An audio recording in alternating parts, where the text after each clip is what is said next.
Hoje nós estamos no mês de fevereiro, então nós estamos no dia 2 de fevereiro e estamos iniciando uma série, e a série é Família. Amém? Aí você vai assim, mas nós já falamos de família ano passado. Tá, mas a gente está falando de família de novo, porque é outro ponto que nós vamos ver, mas é importante nós entendermos a base que é família. Então, essa é a nova série que nós vamos estar vendo no mês de fevereiro, certo? E isso é importante, ó, nós estamos iniciando aí uma série de 4 mensagens, que são 4 domingos aí, mas que nós vamos ter muito aprendizado, muito conhecimento, amém? E quando a gente fala em família, nós lembramos de várias palavras, né?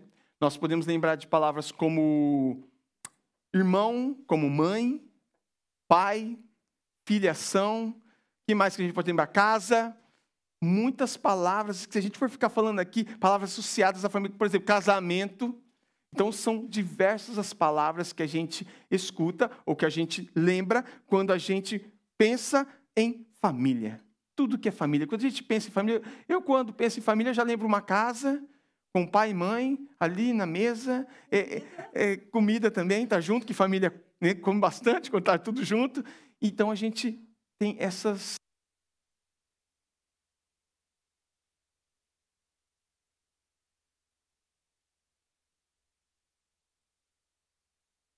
Está vermelho aqui. Agora voltou. Bem?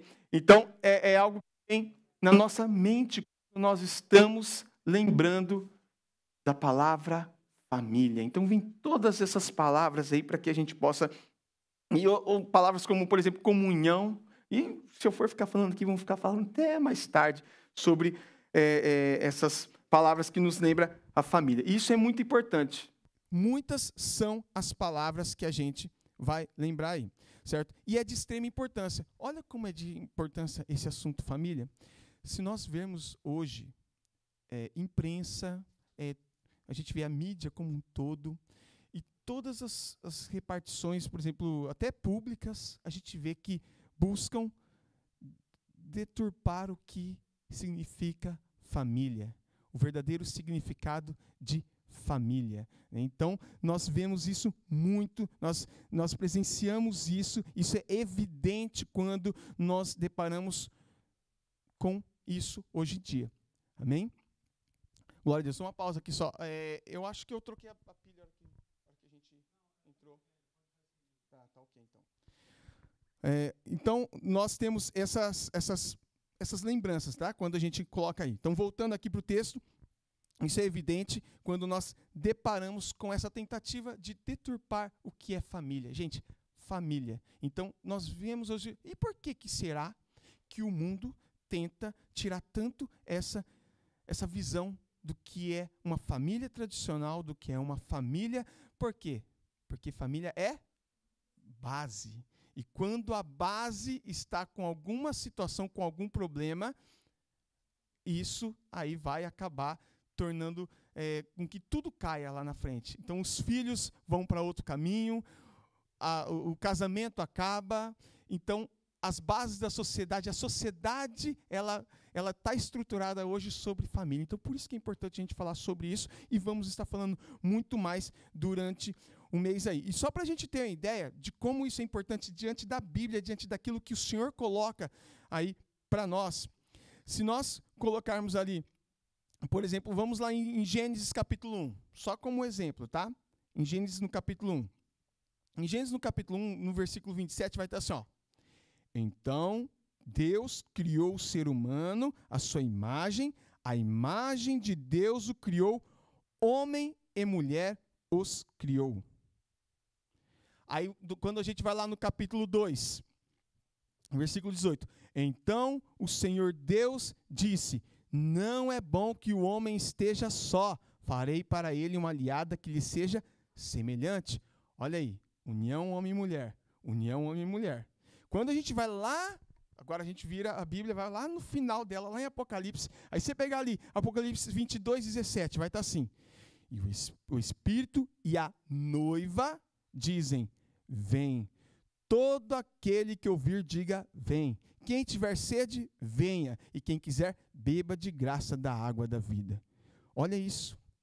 No início da Bíblia, no final da Bíblia, nós temos não está falando a palavra casamento, mas nós temos a ideia de união. Primeiro o homem e a mulher, e lá no final o Senhor e a sua noiva, que é a igreja. Então, a união, o casamento, nós vemos como uma grande importância, a família, essa união. Então, a gente vê desde o início da Bíblia até o final da Bíblia a mesma situação. Então, Deus, ele não faz nada sem o propósito evidente. Então, é evidente essa importância que tem aí na questão da família. Bom, mas eu queria pegar aqui um versículo com vocês, uma passagem para a gente colocar aqui no dia de hoje, que vai estar em 1 João 3, do versículo 1 ao versículo 3. Você pode ir até lá? Amém? Quem não tiver aí, você pode buscar aqui na própria tela. Vai estar aqui para você. Amém? Glória a Deus. Amém. Tá assim, a palavra do Senhor diz: vejam como é grande o amor que o Pai nos concedeu, a ponto de sermos chamados filhos de Deus, o que de fato somos. Por isso o mundo não nos conhece, porque não o conheceu. Amados, agora somos filhos de Deus e ainda não se manifestou o que haveremos de ser. Mas sabemos que quando ele se manifestar, seremos semelhantes a ele, pois o veremos como ele é. Todo aquele que nele tem essa esperança purifica a si mesmo, assim como ele é puro. Olha aí a palavra do Senhor. Então, o Senhor nos concedeu, olha aí, a ponto de sermos chamados filhos de Deus. Então, eu quero começar a falar para vocês sobre paternidade. E analisando tudo que nós estamos lendo aqui, podemos entender o ponto essencial aqui, nesse texto, nesse versículo, que lemos, e algo que fica bem claro para nós, a existência de uma paternidade. Paternidade. E olha como que essa palavra paternidade, ela tem importância hoje. Por que falarmos de paternidade? Por quê? Se nós buscarmos na nossa memória, nos exemplos diariamente nós vemos no mundo o que acontece e em nossa vida, em tudo que a gente olha aí, na sociedade como um todo, a figura de um pai é de extrema importância. Nós vemos aí que muitas vezes a mãe é importante na vida, mas um pai tem uma importância no sentido de formação de caráter. E quando a gente vê essa situação de formação de caráter, a gente pode ver, muitas vezes, o jovem ele vai crescer, tá? Ele vai se tornar uma pessoa que ele vai querer ser muito igual ao pai, porque é um exemplo, ou ele vai querer ser totalmente ao contrário, porque o pai não foi um bom pai, não teve a posição de um pai. A paternidade ali não foi algo construído da maneira correta. Então, isso daí é algo que tem grande importância na forma como a sociedade ela é formada, como as pessoas vivem. E a gente não percebe. A gente fala assim, não tem o pai presente. E muito disso acontece. Mas olha a importância que tem. Então, se a gente busca aí, até estatística, se a gente for procurar, a gente não vai ficar preso em estatística aqui, a gente vai buscar mais a parte espiritual, mas só para a gente ter uma ideia, né, quando a gente pega estatísticas aí, a gente vê que os distúrbios sociais, em geral, são sempre ligados a essa questão. Uma família desestruturada, uma família que não tem a presença de alguém, ou do pai, ou às vezes até da mãe, mas quando não tem a presença do pai, sempre tem uma questão aí de algo desestruturado, algo que vai causar um impacto lá na frente, e sempre é causado. Inclusive, quando nós estávamos aqui ontem, foi falado muito sobre isso daí também. Teve um momento que a missionária citou muito disso, sobre essa questão do que o pai representa na vida do filho. E olha, isso é de muito peso que tem. Então, por isso que a palavra paternidade, e quando nós temos Deus como pai, é algo que é muito presente, é algo que tem um peso muito grande em nossas vidas aí. Certo? Então Deus, né, ele hoje passando aí para essa questão mais na presença paterna que temos do Senhor em nossa vida, e é uma presença paterna que não nos custou nada. Olha isso, nada. Deus quis ser nosso Pai sem nos cobrar nada por isso. Ele nos adota sem nos cobrar nada por isso. Houve um preço que foi pago para que nós pudéssemos estar perto dele, para que nós fôssemos chamados filhos. Ele é o nosso Pai. Hoje entenda na sua vida, só para começarmos, só para termos início a toda essa mensagem. Ele é o nosso Pai. Ele é o nosso Pai. Então hoje nós vamos olhar para essa paternidade como uma paternidade resultante de uma adoção. Aí você vai falar para mim, uma adoção? É uma adoção. Você já viu a questão de adotar? Quando a pessoa vai lá no orfanato e adota alguém? Normalmente a gente pensa em paternidade, em família, como uma mãe e um pai que gera alguém, uma pessoa, que é o filho, está se formando uma família. Mas aqui nós estamos vendo muito sobre adoção. O Senhor nos adotando. A adoção que o Senhor tem em nossas vidas. Então, isso talvez faça a gente pensar, e isso pode acontecer. Uma família, pai, mãe, tem o seu filho ali gerado, e esse filho gerado, que muitas vezes acontece, o que acontece ali? Vamos pensar, esse é adotivo, esse é um filho que foi ali legítimo, esse é adotivo. Então a gente tem até automaticamente essa diferenciação que fazemos. Então por que uma adoção seria mais importante do que um filho que foi gerado?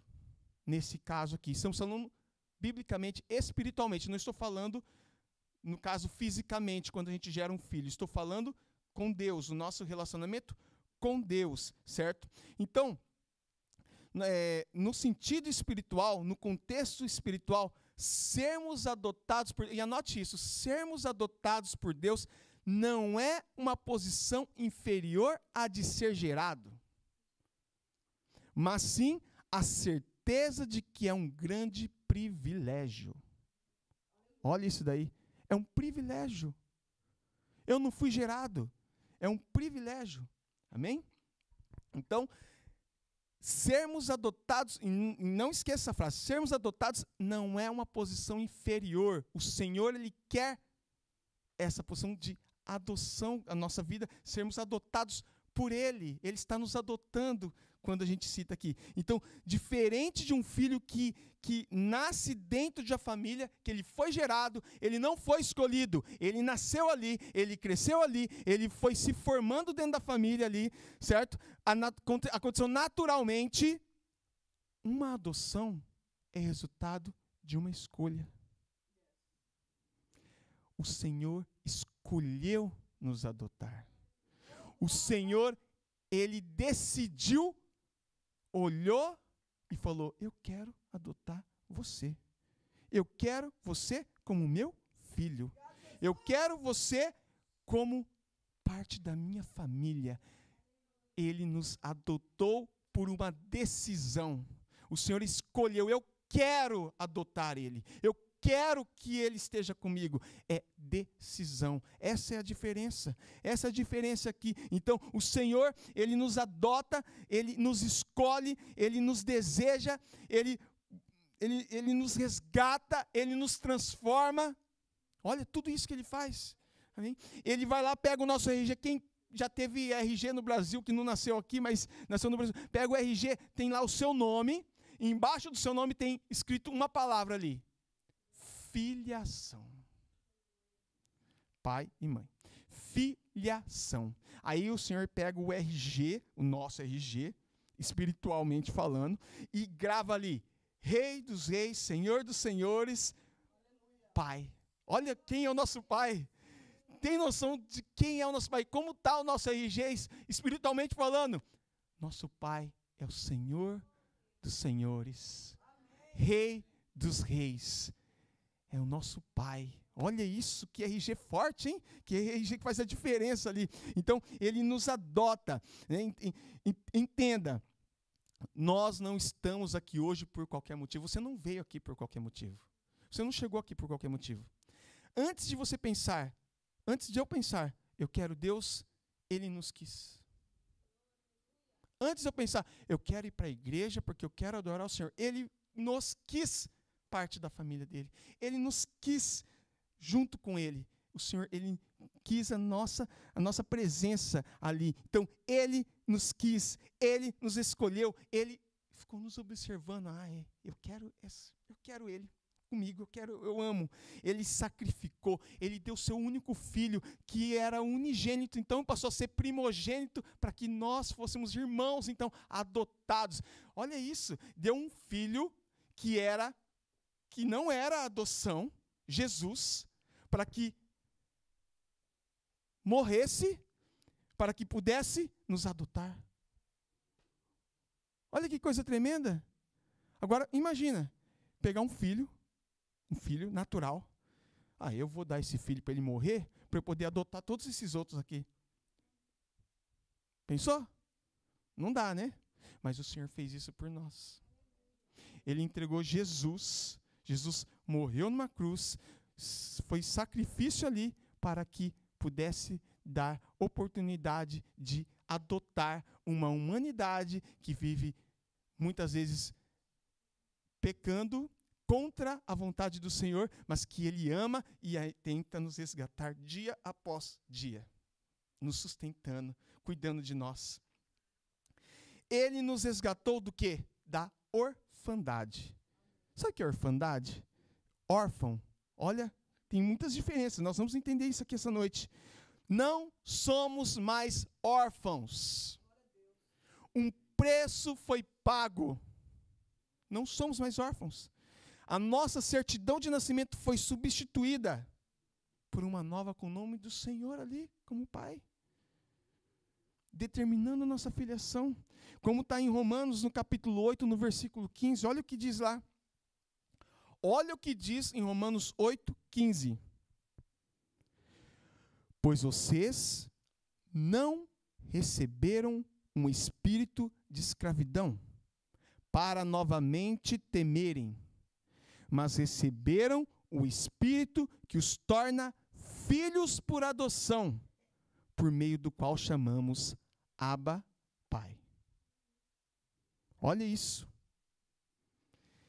Temos aqui um relacionamento íntimo. Passamos a ter com Deus um relacionamento próximo quando nos chamamos Abba, Pai. Olha o versículo como diz: não receberam um espírito de escravidão, mas receberam um espírito que os torna filho por adoção. É isso que está em nós. É isso que o Senhor colocou para nós. Um espírito de adoção. Somos filhos e temos que viver como filhos. Temos que parar de viver como escravos. Temos que parar de viver como servos. Servos no sentido de empregados. Temos que parar de viver uma vida de distância do Senhor. Mas precisamos entender que somos filhos. Servimos ao nosso Deus. Agora sim, servo no sentido de servir ao nosso Senhor. Mas filhos dele. Amém? Então, nós temos claro aí um Pai amoroso, através desse versículo que a gente leu, que não está distante, muito pelo contrário, está muito próximo de nós, ele é presente. E aí nós vemos aqui essa diferença de órfãos ou filhos. Olha isso, Jesus, quando ele veio para morrer numa cruz por nós ali, ele não veio só para nos salvar, só para isso. Senão bastava o Senhor vir aqui, em um dia, morrer numa cruz, pagou o preço. Acabou. Ele viveu uma vida.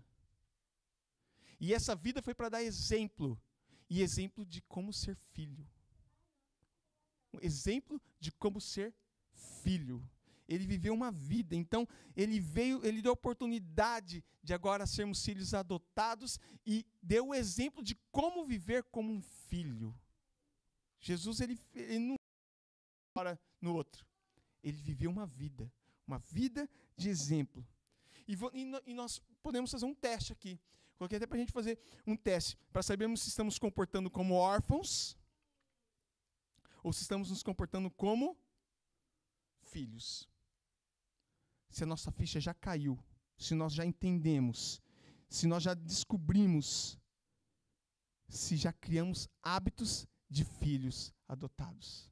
Porque muitas vezes, o que nos impede de pensar dessa forma é a forma como, é o jeito que a gente enxerga as coisas. É o jeito que a gente vê e que a gente se comporta. Porque muitas vezes nós já estamos ali, o Senhor já nos adotou, já estamos vivendo muitas coisas que o Senhor está proporcionando na nossa vida, mas ainda em nossa mente estamos vivendo uma vida de órfãos. Não caiu a ficha que, peraí, eu sou filho, eu preciso viver algo diferente, eu preciso fazer diferente, eu preciso olhar diferente para as coisas, porque eu ainda estou vivendo como um órfão.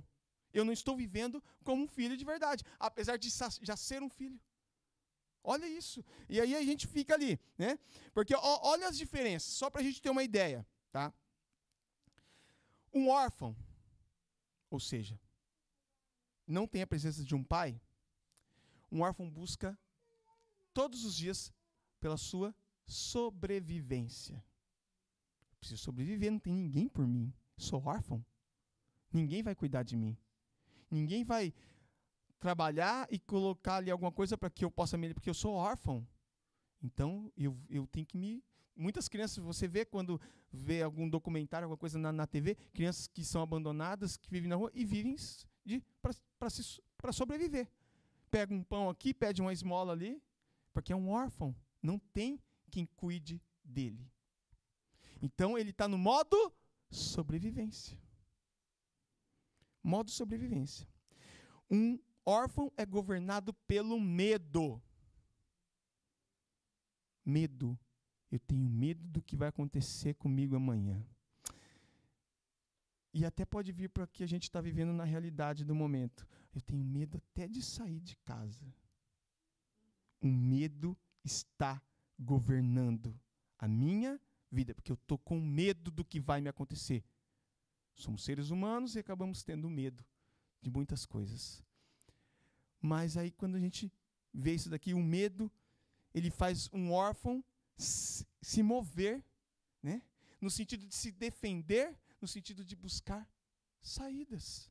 Eu tenho medo, eu preciso estar governando, o medo está governando. Agora anota, um filho não busca a sua sobrevivência, pois há alguém que o protege. E a sua sobrevivência é garantida pelo pai. Anote isso. Um filho não busca pela sobrevivência, porque ele tem o pai que o guarda. Um filho não busca, eu preciso sobreviver, eu preciso fazer alguma coisa. Não, eu não preciso fazer nada, eu preciso adorar o Senhor, porque Ele está cuidando de mim. Ele é meu pai, Ele toma conta de mim. Então hoje eu digo para você e para mim mesmo. Se o medo nos governa, é sinal de duas coisas, tá? Duas situações. Ou eu ainda não estou na posição de filho, ou eu já sou filho e ainda não percebi isso. Só tem duas formas. Eu ainda não percebi que eu fui adotado. Eu ainda não caiu a minha ficha que o Senhor já me adotou e eu preciso viver na confiança do Senhor, porque Ele é o meu Pai. Uma família que está estruturada, a família espiritual, é uma família onde o meu Pai é o meu Senhor e Ele cuida de mim. Eu não preciso viver no modo sobrevivência, eu preciso viver em outro modo, mas que não é para sobreviver. Eu preciso viver de outra forma. Eu não posso estar ali seguro no modo sobrevivência. Porque isso não é uma característica de um filho. Não é a característica de alguém que foi adotado.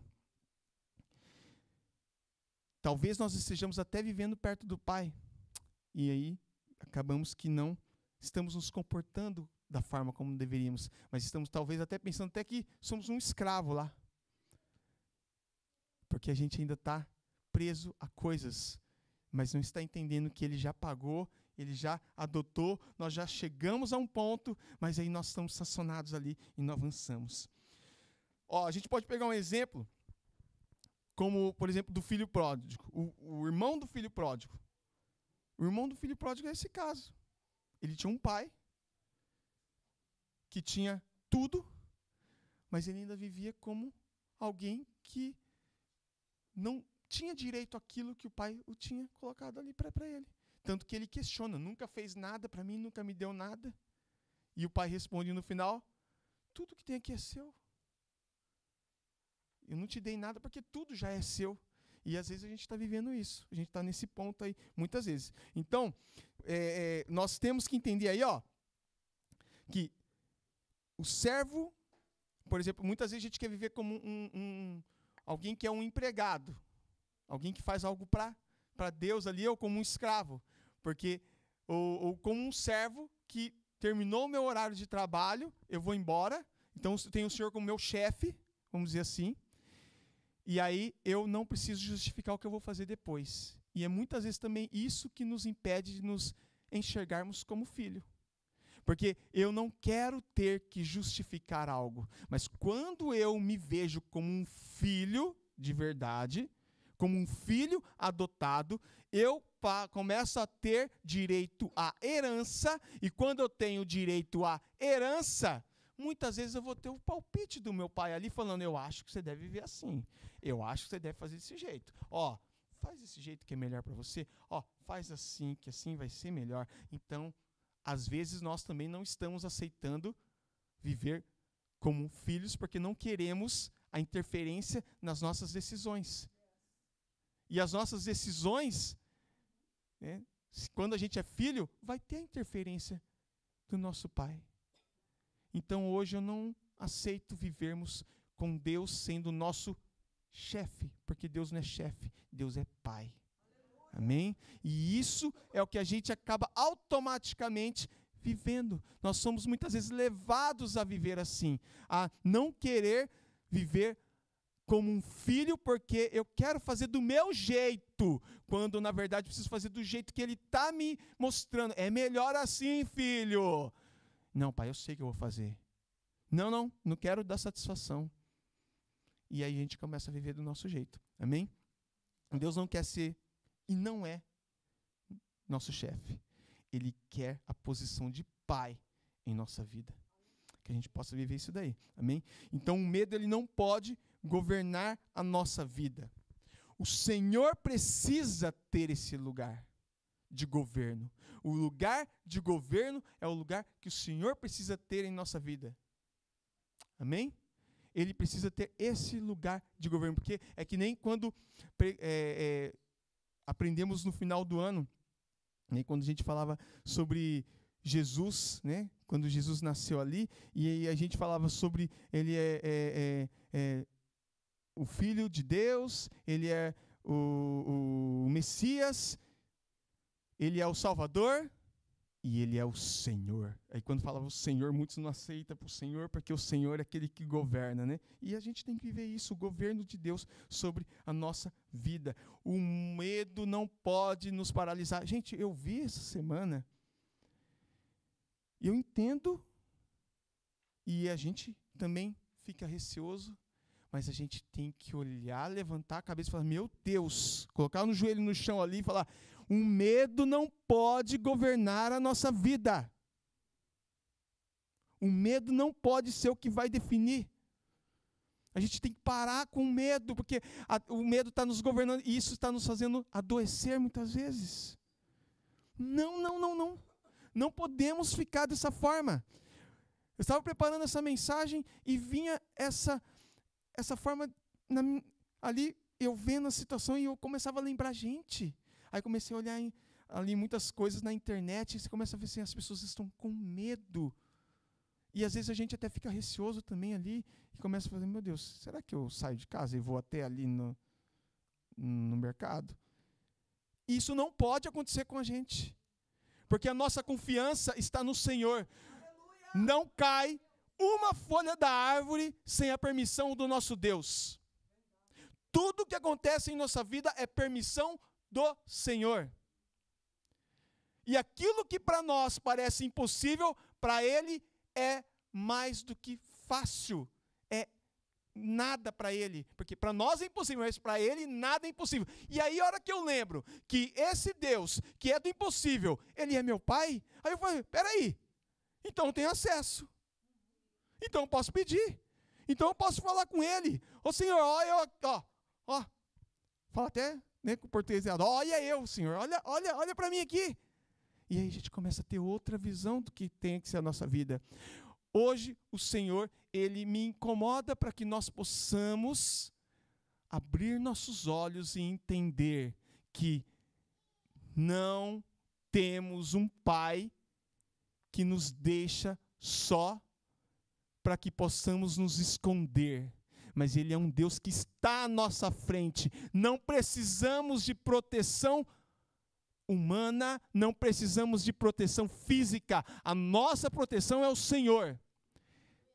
Amém? E quando começamos a escapar e agirmos por nós mesmos, Ele vai falar, peraí, eu estou te protegendo aqui, também não vai para outra coisa, também não. Com cautela, mas eu estou cuidando de você. Então hoje, tranquilize o coração. Amém? Você que está me vendo em sua casa, através da internet, tranquilize o seu coração. Porque o Senhor é quem está na sua vida, na minha vida, na nossa vida. Ele está em todos os setores, Ele está em cada situação. Seja ela difícil, seja ela talvez impossível, seja ela impossível de nós entendermos, Ele está no cuidado. Ele está cuidando, porque Ele não é um Deus distante, Ele não é um rei inacessível, Ele é Pai. E quando tratamos o Senhor como Pai, aí a história é diferente. Ele não é desconhecido. Ele precisa ser conhecido por nós. Ele precisa ser próximo de nós. Nós precisamos mudar a nossa forma de enxergar o nosso Deus. Não como um Deus distante. Não como um Deus inacessível, mas como um Pai. É como diz em Romanos, no capítulo 8, no versículo 17, aí mesmo, que fala assim, e se somos filhos, também somos herdeiros de Deus e co-herdeiros com Cristo. E se de fato sofremos com Ele, aí vem a continuação, também com Ele seremos glorificados. Meu irmão, quer palavra mais motivadora do que essa? Quer motivação maior do que viver com um Pai que, se eu então sou filho, sou herdeiro, acabou a conversa. Eu tenho um Deus que é meu Pai, que é o Rei de tudo, que comanda tudo, que o reino não está nem nessa terra, é o reino além, porque nada nessa terra se compara ao que é o Senhor. E quando a gente vê lá aquela história de que, lá no céu vai ter ruas de ouro. Sabe por que ruas de ouro lá? Porque é para pisar em cima. É tão insignificante o ouro que é só para pisar em cima. Porque é tudo muito maior.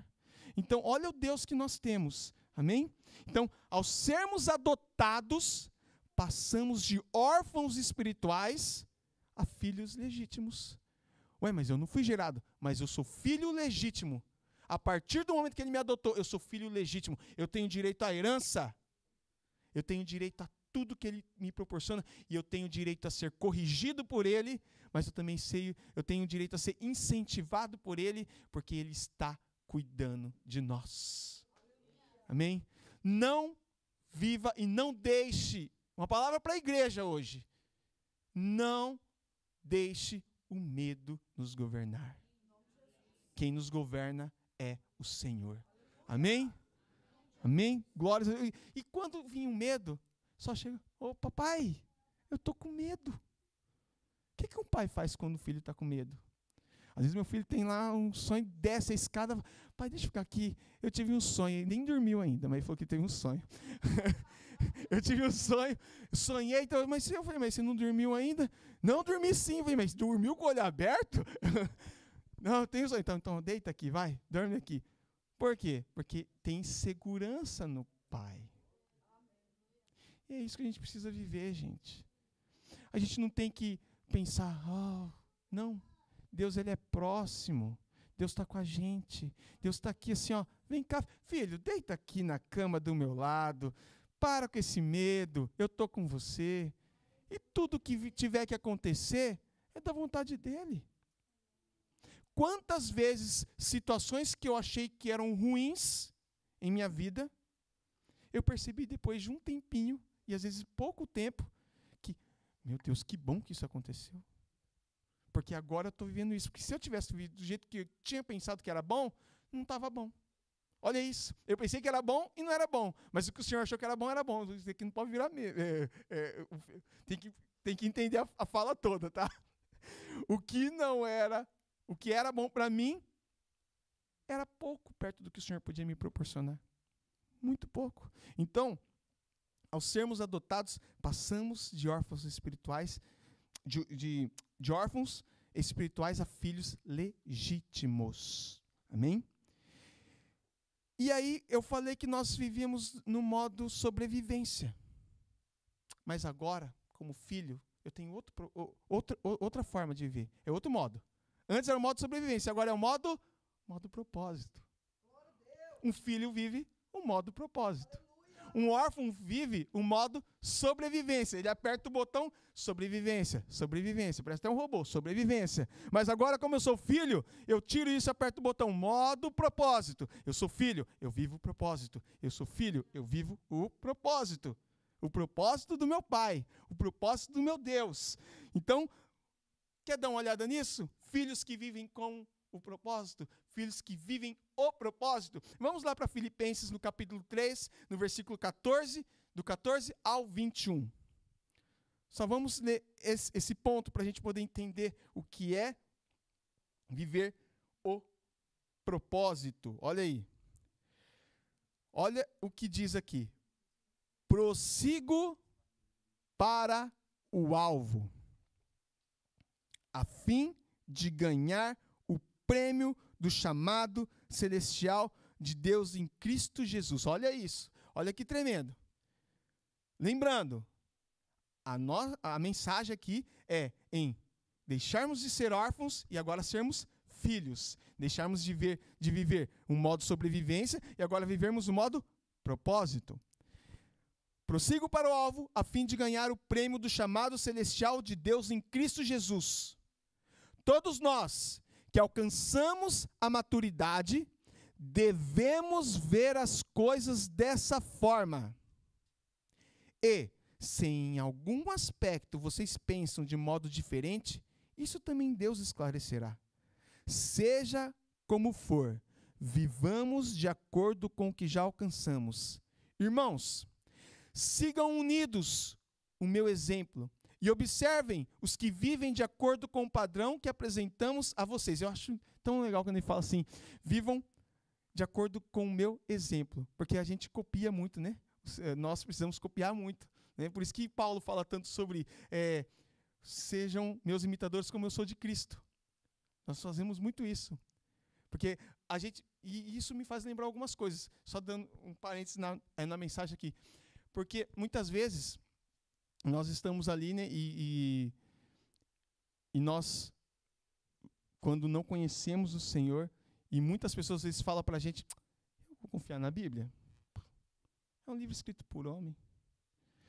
Só que aí a gente tem que entender que é um livro escrito por homens inspirados, e que, então, nós temos que ser imitadores, até porque isso não é muito da desculpa, né? Porque você pegar o Êxodo 20 ali, que o Senhor, ele com o próprio Deus escreveu o que está escrito lá. E ainda assim, quando chegou lá embaixo, eles estavam adorando a uma imagem.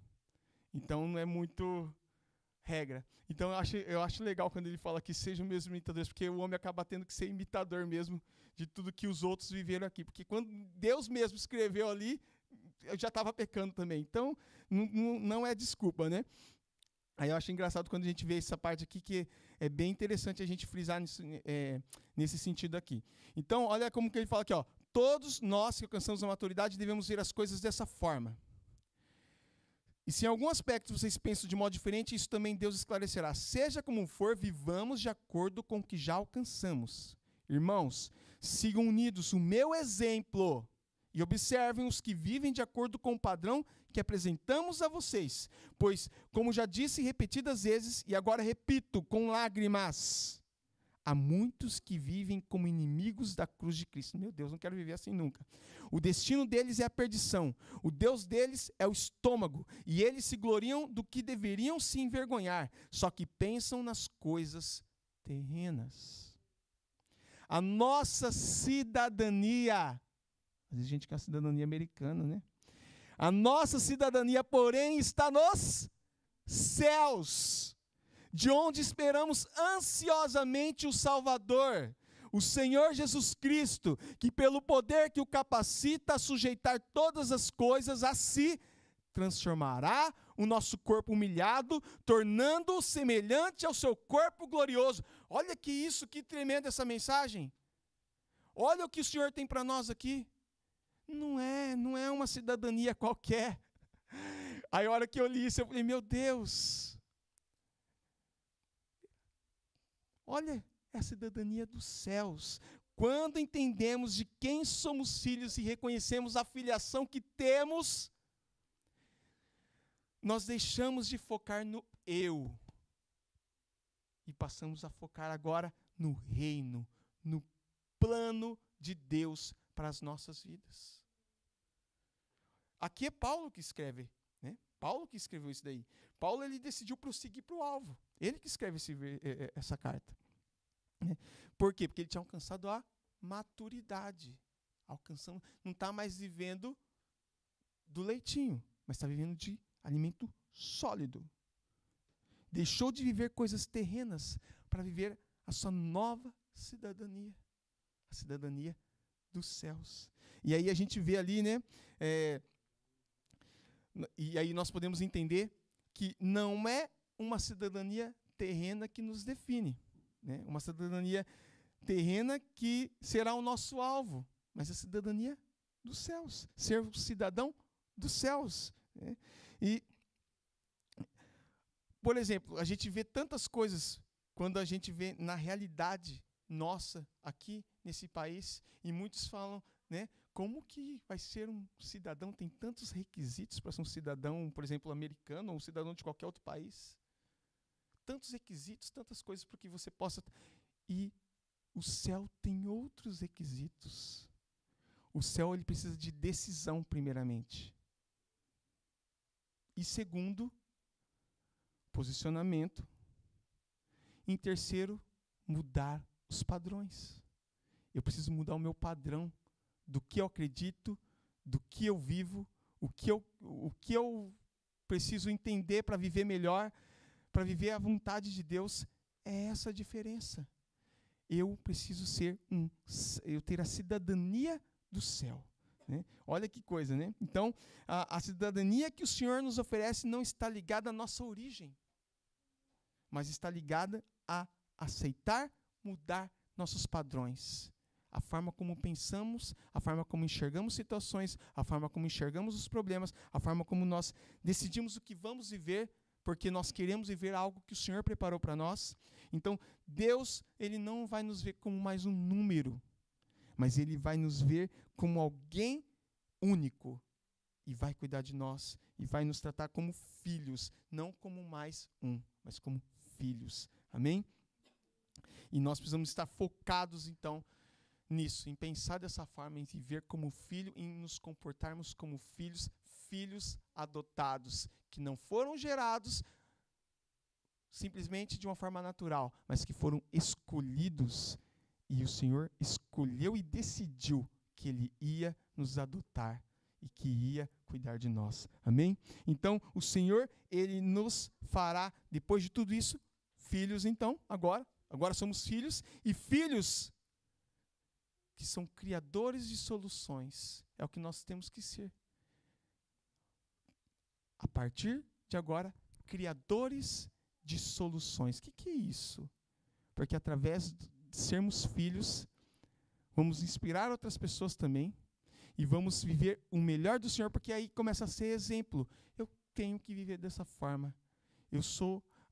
Ele é um criador de solução, porque ele tem um pai que cuida dele.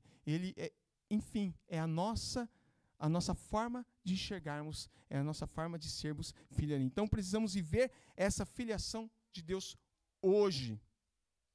Hoje. Precisamos determinar isso, mudar o nosso comportamento. Entender hoje que não podemos mais buscar sobrevivência, como eu falei, mas que primeiramente precisamos buscar o Senhor, que é quem vai cuidar de nós. Nos comportarmos como filhos, desejarmos a bênção, não apenas para nós, mas também para os outros, que é uma coisa que eu mudei, inclusive, esse ano na minha vida, e eu incentivo você a mudar na sua vida também, que é buscar ao Senhor, não pedindo bênçãos, mas pedir para que eu possa ser uma bênção, porque automaticamente quando eu sou uma bênção, eu sou abençoado. Então são coisas que a gente pode colocar em prática na nossa vida para a gente viver isso melhor. É viver nosso chamado de criadores de soluções. Amém? E termos esse modo ativado, um modo propósito. Então eu te convido hoje a ter um modo propósito ativado em sua vida, na minha vida, em nossa vida. Amém? Eu te convido agora. E até peço para o louvor vir aqui à frente. Vamos determinar isso em nossa vida hoje. Fique de pé. Vamos virar a chave. Vamos desativar o modo sobrevivência e vamos ativar o modo propósito em nossa vida? Amém? Eu espero que você se sinta nesse momento, como eu estou me sentindo, determinado a ter essa mudança, virar essa chave e viver esse momento, um modo propósito. Amém? Eu acredito que todo mundo deve estar determinado a isso. Amém? Eu quero convidar vocês para vir aqui à frente, para a gente poder estar junto com o louvor, cantando nesse momento, ministrando nesse momento, que você possa vir aqui na frente, para nós orarmos junto, para vivermos esse momento de adoração junto, para determinar, eu estou vindo aqui à frente, porque eu estou saindo do meu modo sobrevivência, que eu vivi até uma hora atrás, quando entrei na igreja, mas eu agora estou aqui na frente, porque eu vou viver o modo propósito.